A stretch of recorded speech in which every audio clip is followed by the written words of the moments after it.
the co-presenters of the festival this year. We came on last year. We live here in Waitsfield, Warren, Vermont. We've been around for 40 years, and we teach you, we empower regular people how to design and build their own homes. Everything from a composting toilet to a 3D printer to I don't even know, a tiny house perhaps. We have a number of classes on that. So please come check us out if you haven't already. We have a really interesting panel discussion today. I'm going to introduce our panelists. First of all, Ethan over here is our moderator. He's a Yestermorrow instructor. He has an incredible podcast where he does conversations with luminaries and builders and DIYers. He's built his own tiny house, and he's devoted a lot of time to the Tiny House Festival. Thank you for all of your volunteer time. We have Domenic. Domenic is the founder of Jamaica Cottage Shop. They are our presenting sponsors here today. We could not have done this festival without them. Please thank Domenic for his massive contribution to this festival. So Domenic started the cottage shop in 1995 by building dog houses, and it just grew from there. People loved them, and it grew and grew and grew. Currently, people purchase them from anywhere from $3,000 to super high-end $65,000. He went to Green Mountain College with a business degree. He's traveled from the East Coast to Alaska doing a lot of research. He has everything from kits to prefabricated homes that he delivers all over North America, as well as accessible homes.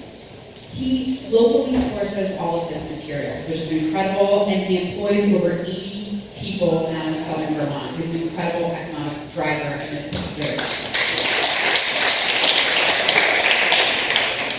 Lina is very much part of our Yester family. She is a graduate, she was a student, a graduate, and now an instructor at Yestermorrow. She's a designer and a builder, a tiny house dweller. She started her own tiny house village in Portland.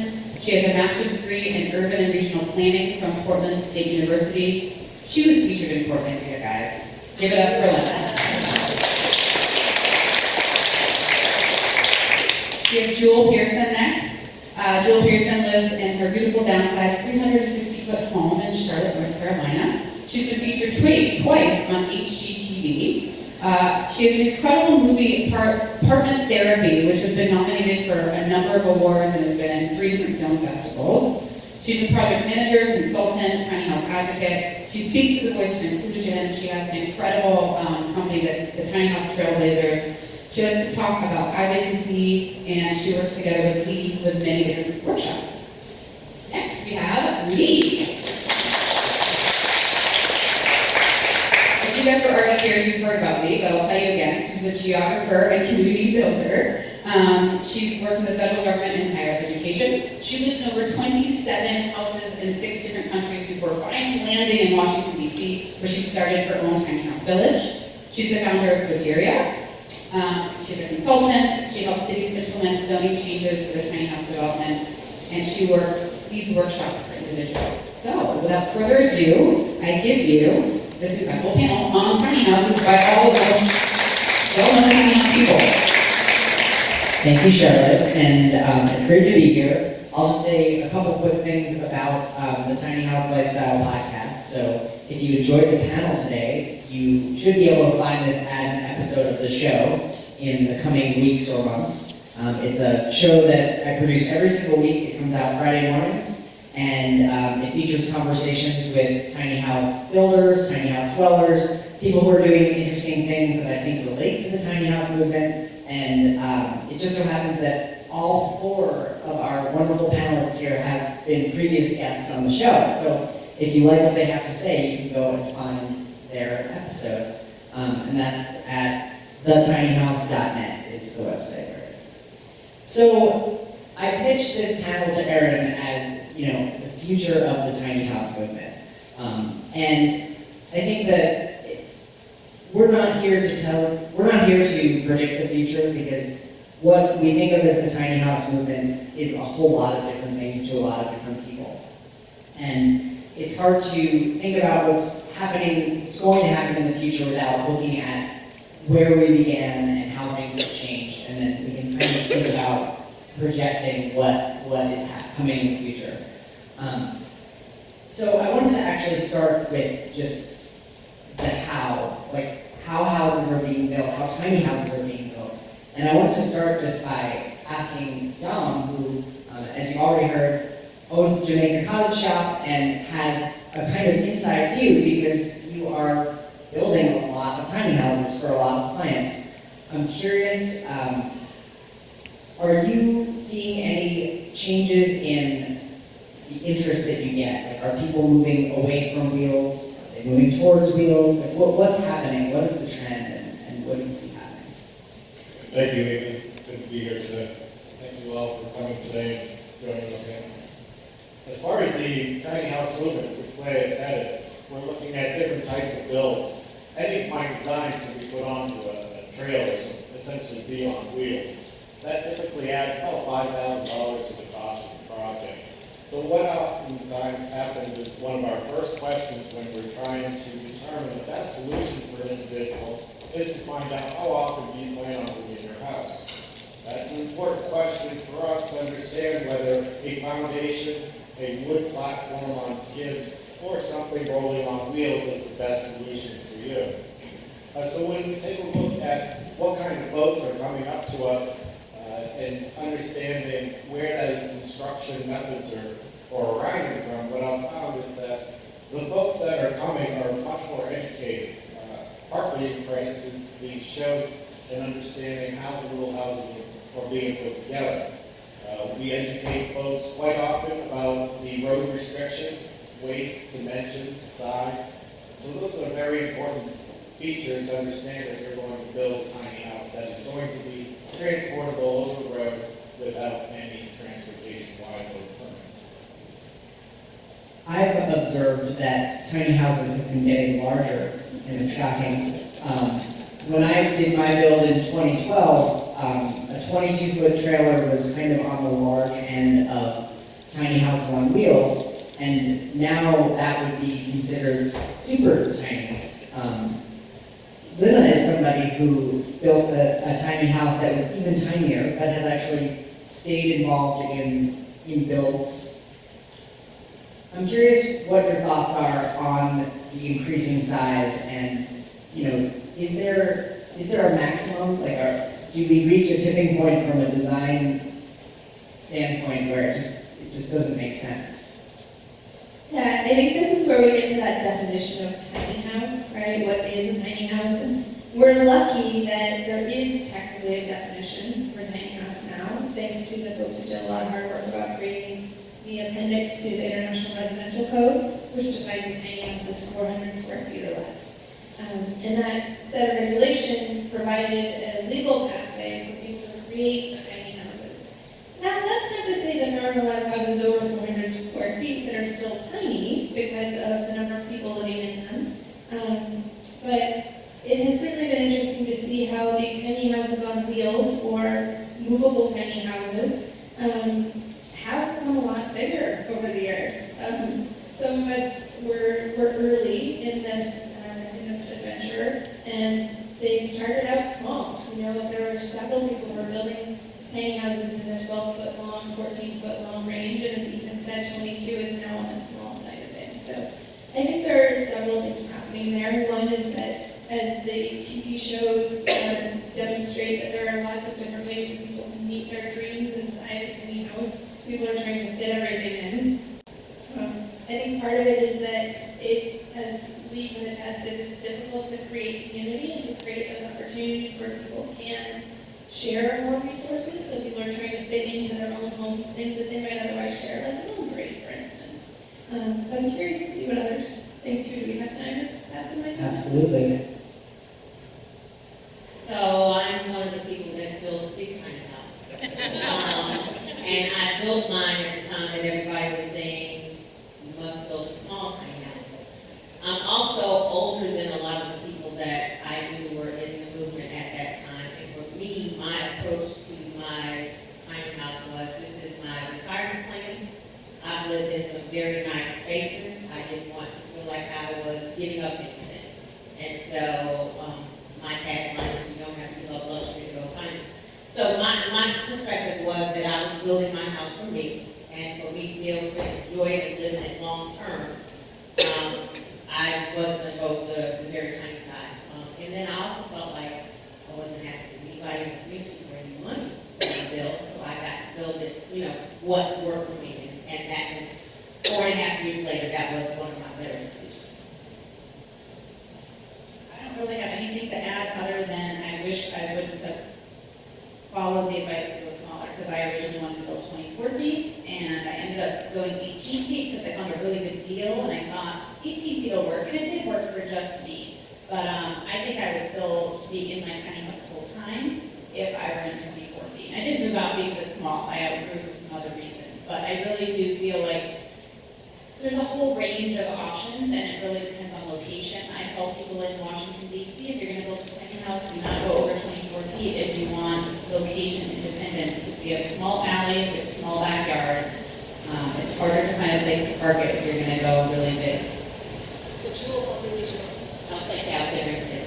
So my house is, the house itself that's built in the trailer is 28 feet. I also have a 10-foot swing and porch in the back.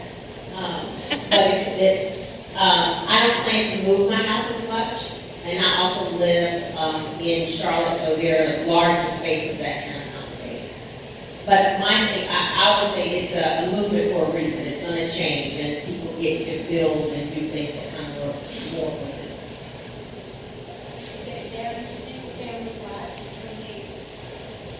So it has, for the most part, it's been in the backyard of someone's home. Right now, I am on a farm. So, as we look at how tiny houses were built, when we first started, there are now, it's not like the tiny house movement invented new building techniques, but they've slowly been filtering in. And so things like SIPs, structural insulated panels, and metal framing, and cross-laminated timbers, and all these kind of fancy building technologies are now out there as options to all of us as we look at building small and tiny homes. I'm curious if anybody has any advice on how we should evaluate these different building systems, and as more and more options become available, how do people make sense of them?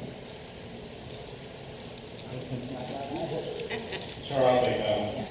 As far as the building materials that you use, if you want to go ahead and test out that, my suggestion would be to take a look at that long run and take a look to see how comfortable those buildings are.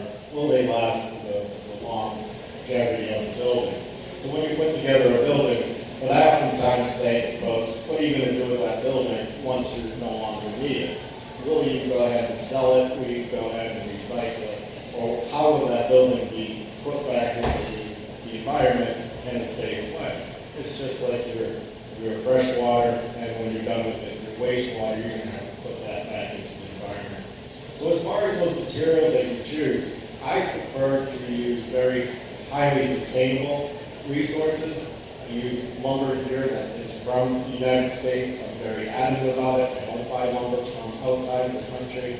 And all of our steel, most of our buildings go out with our steel roofing. That also is produced here in the U.S.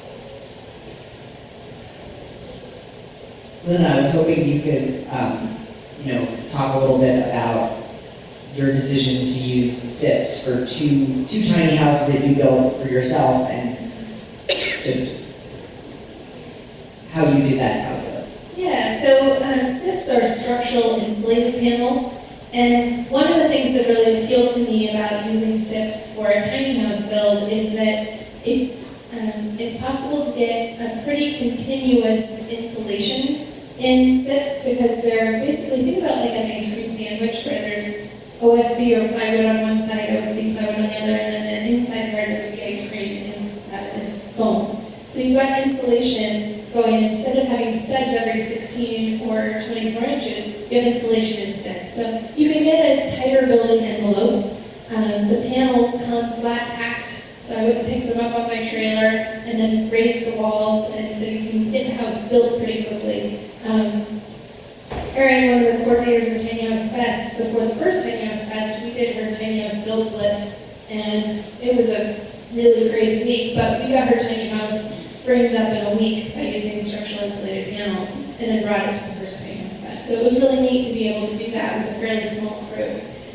They are really strong, they're rigid, so it's a nice option for structure that's going to be moving down the road. Having said that, they do use foam, which is not one of the most environmentally friendly materials. I would, however, much rather have it be an insulation of the building than I intend to have it either by me or somebody else for a good long while than to use it as a coffee cup.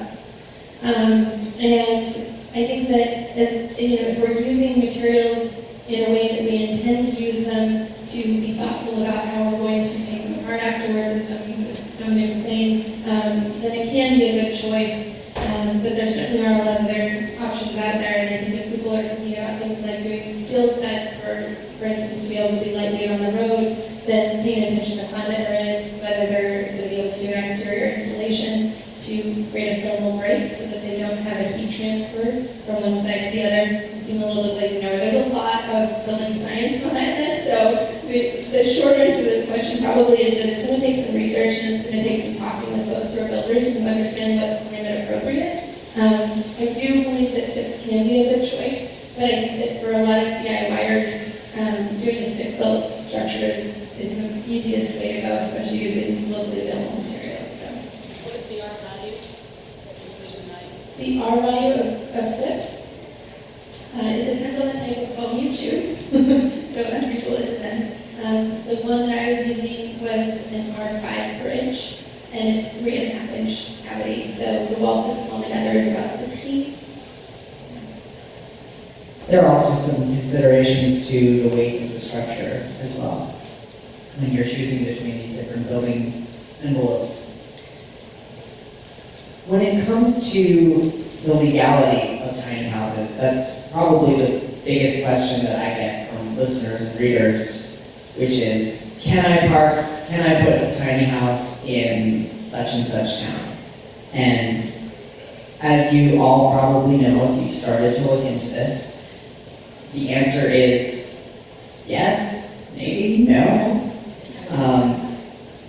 Luckily, there has been movement in the movement on the legality, and I actually was just interested in hearing from each of you about what your current legality is, and what are you looking forward to in where you live, and maybe we can, because I think there are some good examples from different cities just represented here. Yeah, so we've all had various situations.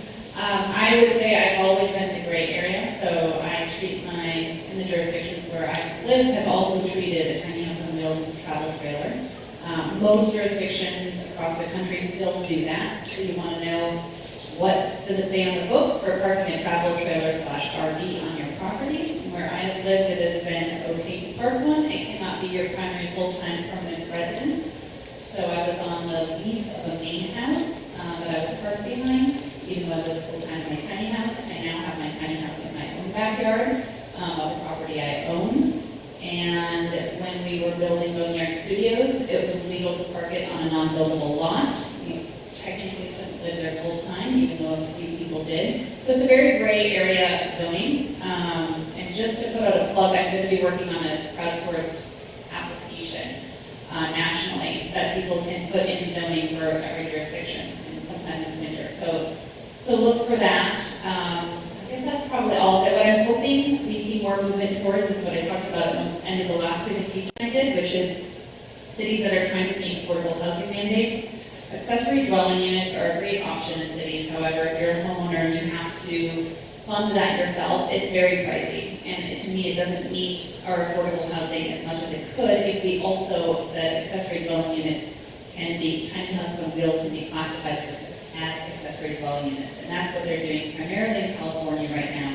But that is what I'm hoping we will move towards in some of the other cities. When you say application, do you mean that it will be a place where, I can go and upload the zoning rules from my town to put it into a database, or is this going to be... It'll be a database, and there will be a lot of check boxes. So how do they treat travel trailers? If it's legal to park on your property, our accessory dwelling units allow, if they have adopted the new 2018 IRC tiny house agenda, we've got a whole list of things, and then also a link to a document or contact. Nice. Will there be... I think that what I have learned about towns and zoning is that nobody wants to be first. I wonder if there's an opportunity to provide sample zoning for a small town or a medium-sized city or for a dense city to look at what other cities have done. Yeah, that would be great. So maybe if I can find funding for that too, we can some grants. But yeah. Right now it's just for the application. So. Nice. That would be a really helpful resource. So I live in Charlotte, North Carolina. My tiny house has been in the backyards of people's homes for the last 4 or so years. Charlotte does not have a square foot minimum requirement. They also allow accessory dwelling units, but they have to be on foundation.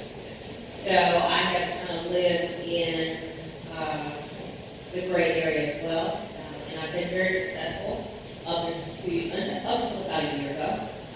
And I worked very hard with the city to get them to understand what was being done on the West Coast houses. We already allowed ADUs. We have a housing crisis, how tiny houses on wheels could be viewed as accessory dwelling units. I talked to a lot of people in the face, they still kick me out. But I won't give up on having those conversations with them. So currently my house is located on a farm that's right outside of Charlotte, about 20 minutes outside of Charlotte. We have some more leeway with farms. It's considered a farm building. And there's some other, we're creating an agri-hood community as a prototype to kind of show the city what the options are. For me, the work is very important in the advocacy with the cities to allow tiny houses in urban spaces, because most of the areas where tiny houses are permitted right now are the RV parks and the rural areas, and those aren't always safe spaces for people to go. So this conversation, this work is even more important for me, so that the access is available for all, as we talk about community.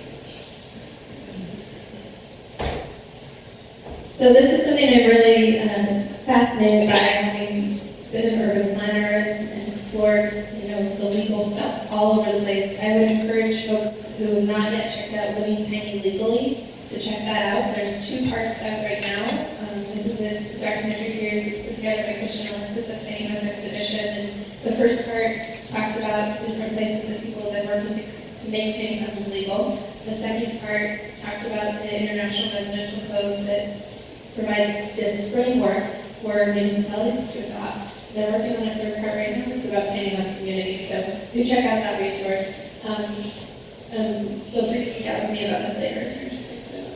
There's a lot of cool stuff happening. But in Portland, Oregon, where I live, when I first moved to Portland 8 years ago, Dee Williams, who's one of my tiny house heroes, introduced me to the other 5 people who were living in tiny houses, and that was it. We were all super flying under the radar. And over time, we kept kind of pushing the city, being like, hey, what can we do to make tiny houses legal? What can we do? What can we do? And a lot of times the answer was something along the lines of, hey, we've got other issues that we're focused on right now, so just shut up and move away and go do your thing, which was interesting, right? Like, not the answer we were after, but also not in trouble. We thought we were sure. So there's a section of code in Portland, Oregon, where I live, that declares that any uninhabitable dwelling, which a tiny house would be classified as, just like an RV would be, just like sleeping under a bridge would be, that you can't live in those, you can't occupy those spaces. Interestingly, the city of Portland, a couple of years ago, one of our commissioners declared a housing state of emergency and declared a stay on tiny house evictions. So they're no longer enforcing the regulation that says you can't live in a tiny house or an RV. So they set out a set of guidelines about what you need to do in order to not get kicked out if a neighbor complained. So it has to do with permitting for water and electrical. It has to do with either using a toilet in a primary dwelling or having a connection to the sewer, and not having more than one tiny house on a property. It's a little bummer for the communities, but so right now I'm technically meeting those guidelines. I'm living in a garden on a double lot in a gorgeous neighborhood, and because I'm meeting the regulations that they set out, there's nothing that I'm doing that can get me kicked out, which is a nice place to be, but it's still up to be legal. I'll just share a couple of things. Where I am in Morrisville, Vermont, there is no building code enforced, and the town has actually passed a tiny house friendly zoning ordinance about 2 years ago that allows any single family lot to have up to 2 300 square foot tiny houses as a zoning bonus. This is Morrisville, Vermont. That's about 30 miles north of here in the Green Mountains, also kind of near a ski town, shares some similarities with Warren and Waitsfield.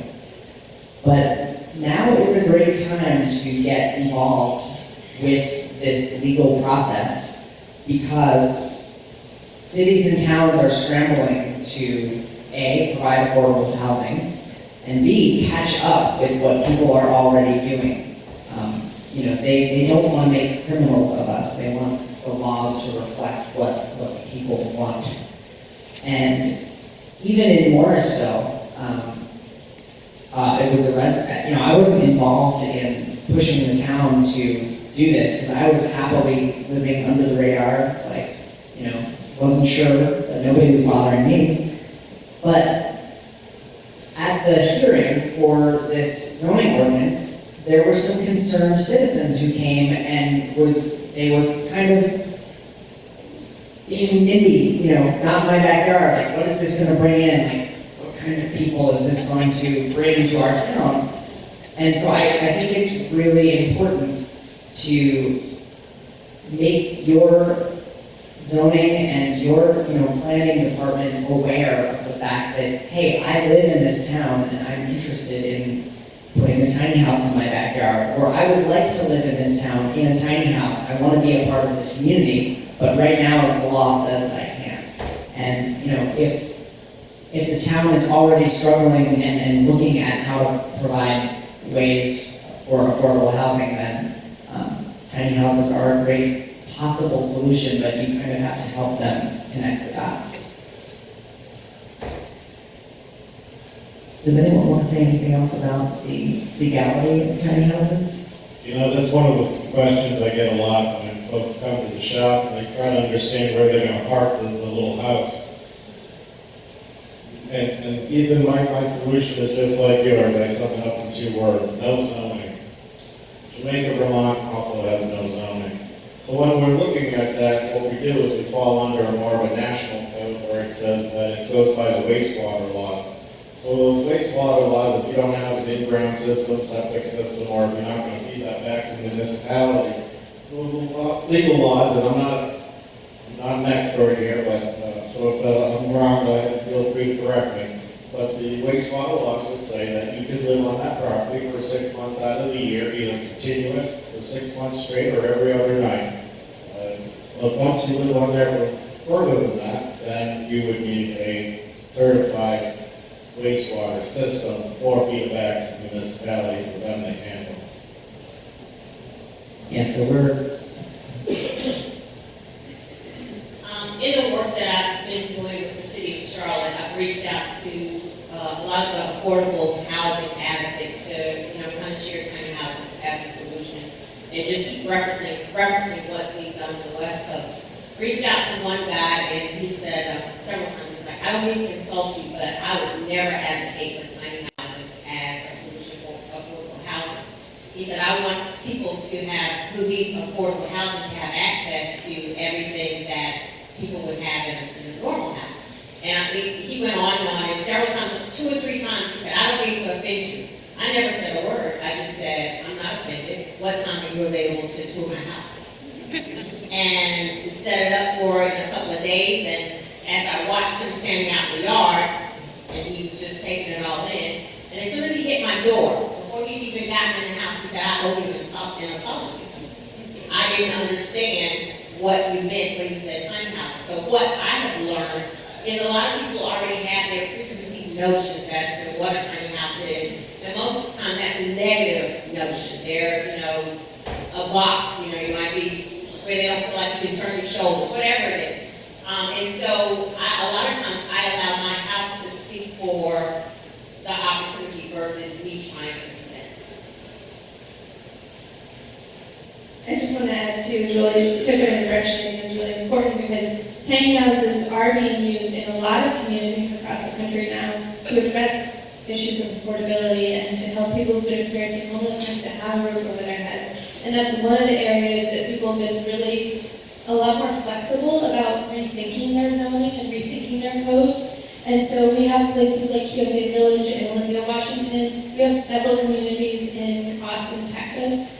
And one of the things that's really neat about the way that municipalities are using this model is that it's making them rethink things like a planned unit development. It's making them rethink cottage clusters. It's making them rethink how to provide social services. It's making them rethink public-private partnerships. And I think it's a really neat thing to see happening alongside people using tiny homes as their retirement home, as their starter home, as their way to travel. There's just so many different people who can benefit from having access to tiny homes. And one of the things I think is also exciting about this is that the conversations we've been having about movable tiny homes or tiny homes that are, on skids or in communities that might have been replacing encampments or whatever it is, we're really pushing the conversation about other small forms of housing. So we're seeing conversations coming up about single room occupancy,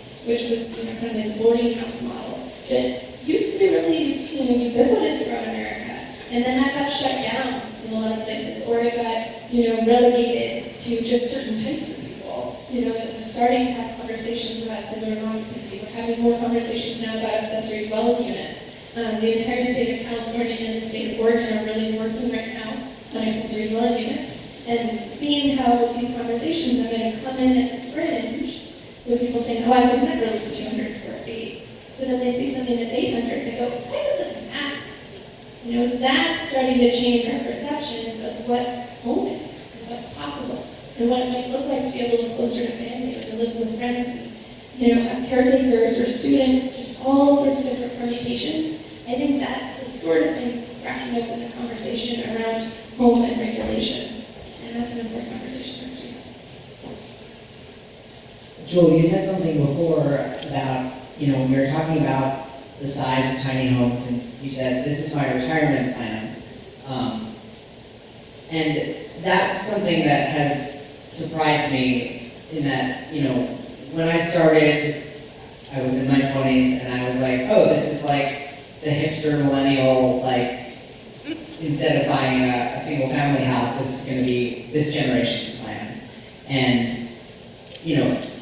we are represented in the movement, but there are just as many, if not more, people who are looking at tiny houses as their retirement plan and as a way of, I don't want to work forever.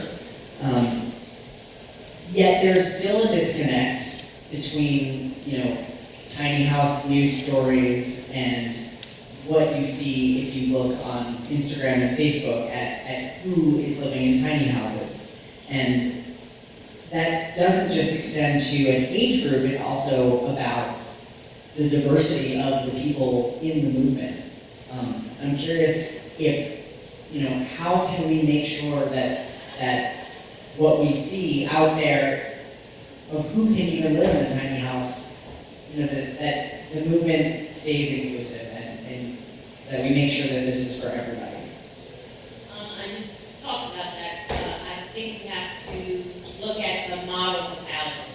We know the history of housing, redlining, predatory lending, mortgage housing discrimination.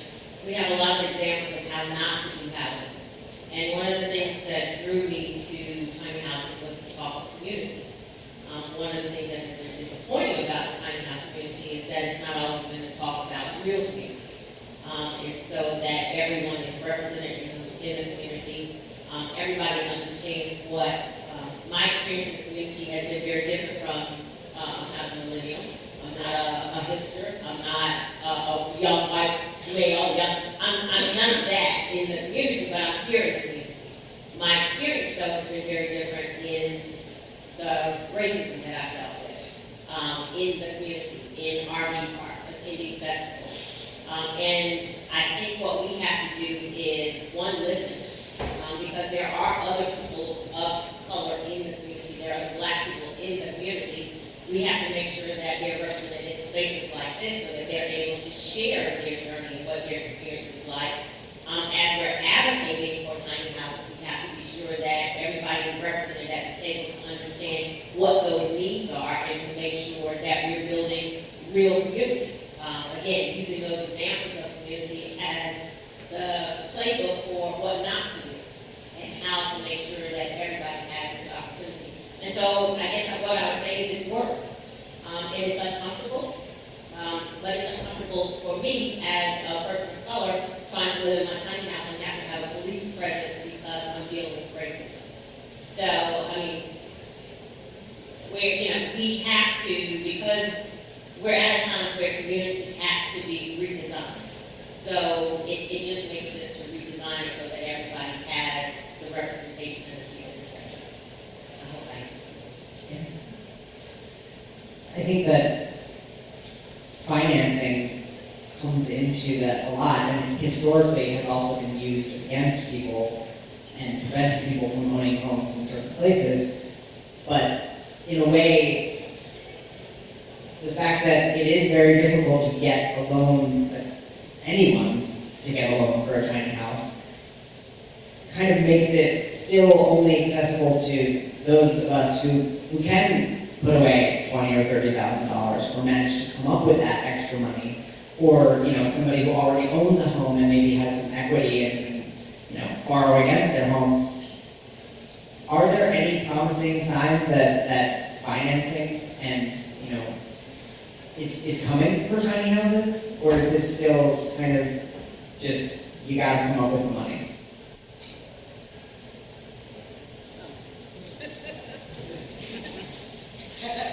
Jamaica Cottage Shop. Come on down. The financing is a big part of how we sell buildings, and we go through that with every individual. We've come to a solution where you can get financing right online as you go through our checkout on our website, right? Through the website there, and moving through the checkout, you can get qualified for that financing up to 0% off. There's a possibility. We've done that by some of the newer finance companies that come out. Well, those are personally guaranteed, and they're not guaranteed to give you that 0%. So that's the best lending option I've found for tiny houses, that come back as a personally guaranteed loan. The problem is that you can't go pick up a tiny house. It moves. So to be able to reclaim that if the financing isn't repaid, then the lenders aren't very savvy with that, since then they'll have to go and seek the tiny house out. I'm a bounty hunter to track the tiny house down. Are these loans more like credit card debt? Like, are they 5-year loans, or are these more like mortgages where you have 15 or 30 years? That's an excellent question. The financing goes by months, so this is not like a traditional mortgage. And there's limitations on every type of lender that we offer. A lot of lenders, once they find out that it's going to be a living situation, will automatically decline the loan. So that's very frustrating when the whole idea is to find a solution for a tiny house. So what we'll offer for folks is a solution where we'll mix and match financing solutions. So it's been tricky, a very gray area to find that amount of finance. If we're going up to $15,000 to $20,000, that can usually be sourced fairly quickly. But when it gets up to $75,000, $85,000, then the lenders really take a rein and hone that back in pretty tightly.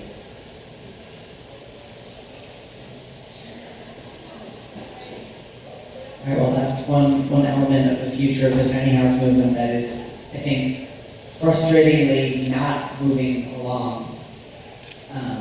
Just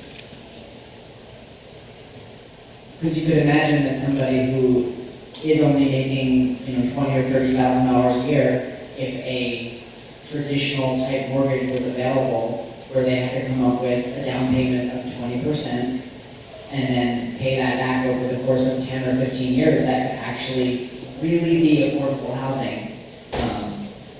I have heard that through builders are able to establish relationships with lenders, and there's, all kinds of other tricks and hacks that you see out there. Like, I know Home Depot offers a 0% APR credit card that you can use, and I think the 0% APR is for a year.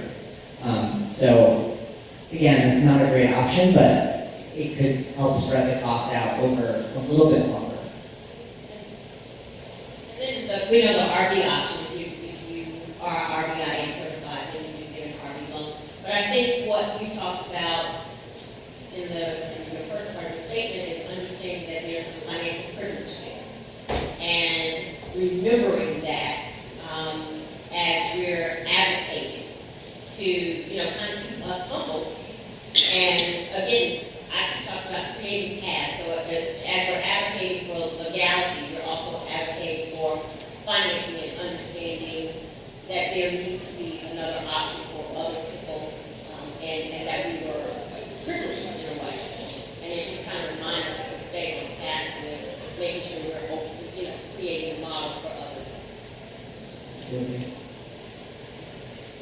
I want to just bring the financing level up a step to financing the tiny house communities, which is, I had a slide in my last presentation about the threats I see, and that is until we can address the ownership issue, tiny houses unbuilt, we're still we have insecure land tenure, right? We don't own land per se.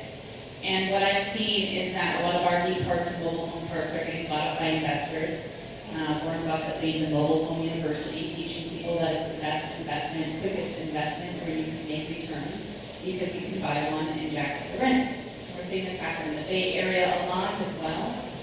There are people renting parking spaces for vans for $500 a month.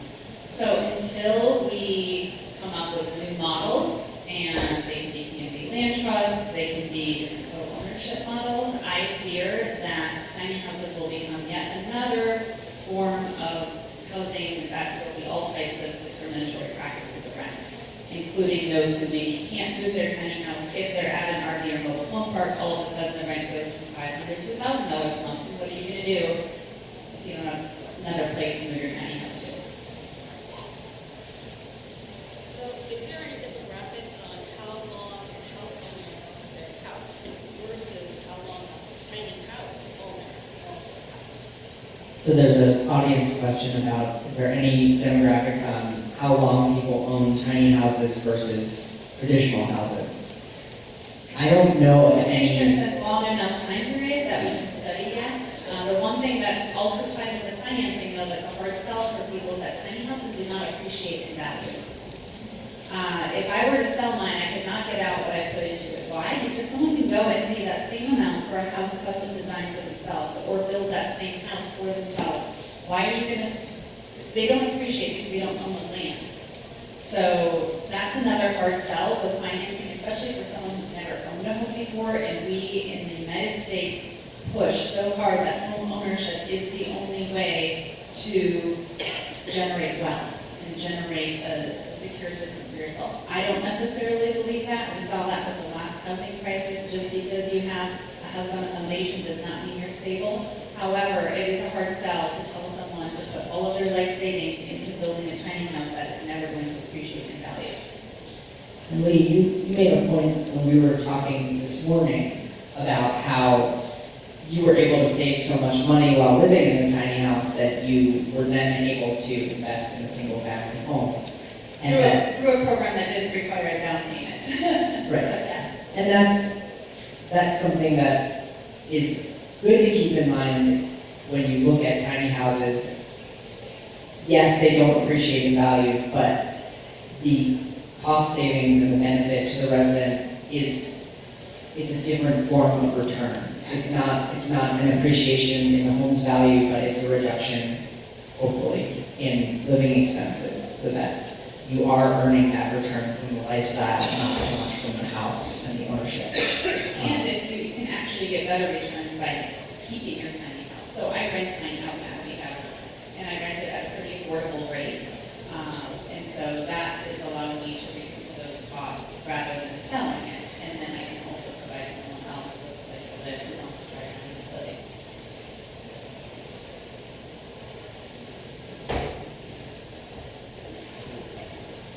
3 to 5 years is what Don says.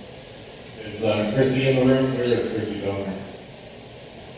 I have a question. Okay. Something I want to You got it. Back on the issue of financing, Okay. I wanted to just mention that we have a model in central Vermont of a mobile home park that got seriously damaged in the flood before Irene and then in Irene.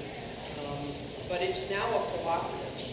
The residents, the owner wanted to get rid of it because of the liability, and the residents got together and bought it as a cooperative.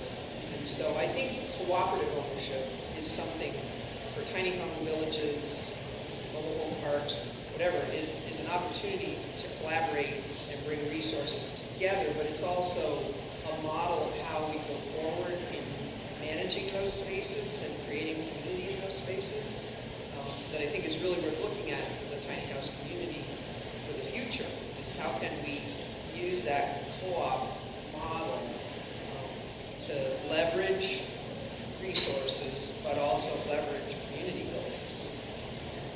Yes, for anyone who couldn't hear that point from the audience, which is great, is that the co-op model is very promising in the sense that you have shared ownership of the land and then shared decision-making and just agency. Of course, that's not going to provide the quick, easy solution because it requires people to cooperate and to live together in a way where they agree on how things are going to be done and how money is going to be spent. But it is really the only other way besides I can pay a landlord for my spot, or I can try to forge something. Yeah, even in the situations where you have a tiny house parked in the backyard of a home, you have to consider that my rent is helping that homeowner. And a lot of times they're struggling. So, and they have a whole backyard that's not being used. So they're allowing me an opportunity for housing, and I'm helping them. So that's one of the things that I try to share with the city of Charlotte to help them understand the benefit there. And you're doubling your density because I'm in an urban area and the yard is not being used. And it's kind of a win-win for me and the homeowner. Yeah, and we do have to wrap up with time, and that's a great point, that the other side of the affordable housing issue is that a lot of times the people who do own homes in these cities are struggling to pay for them because the value of the homes have gone up so much that their taxes have gone up a lot. And so there really is an opportunity for everybody's needs to be met, for people who are lucky enough to own a home to have some of their costs taken care of by allowing somebody in a tiny house to live in their backyard or in their driveway. Well, thank you all for being here. Wasn't sure where it was going to go, and I think it went pretty well. So, thank you to Pera for listening, and Menard, and